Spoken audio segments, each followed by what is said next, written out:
আলহামদুলিল্লাহ, আমিও 2400 টাকা পেয়েছি, কিন্তু কিভাবে পেয়েছি সেটা আমি নিজেই জানি না।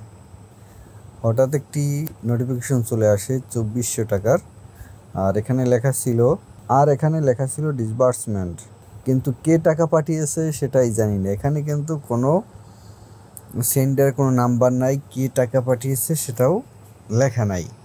আমি অনার্স চতুর্থ বর্ষে পরীক্ষা দিয়েছি, কিন্তু আমি তো কোনো উপবৃত্তির জন্য অ্যাপ্লাই করি নাই, বা কোনো কৃষক বা গরিব কোনো জায়গায় সরকারিভাবে বা বেসরকারিভাবে কোনো জায়গায় আমি অ্যাপ্লাই করি নাই। কিন্তু এটা কেন আসলো?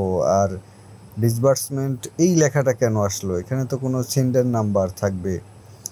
যাই হোক, যারা এটা বুঝেন না ডিসবার্সমেন্ট কেন আসে আর এখানে কেন সেন্ডার নাম্বার আসে না, সেটাই বলবো।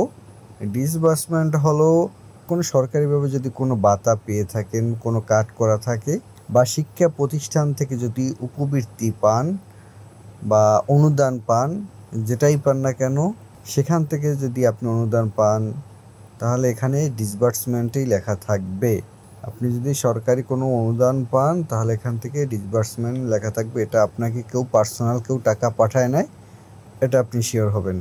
তবে আমার বাতিজি আমার নাম্বার দিয়েছিল, এ কারণে আমার পরে খেয়াল হয়েছে যে আমার নাম্বার তো একজনে দিয়েছিল কলেজে, আর সেখান থেকেই এই 2400 টাকা এসেছে। যাই হোক, কলেজ থেকে অথবা সরকারিভাবে যদি কোনো অনুদান পেয়ে থাকেন, কোনো কাট করা থাকলে, তাহলে এই ডিসবার্সমেন্ট এটাই লেখা থাকবে, আর এখান থেকে আপনি যে টাকাটা পাবেন সেটা এখানে পাঠিয়ে দিবে।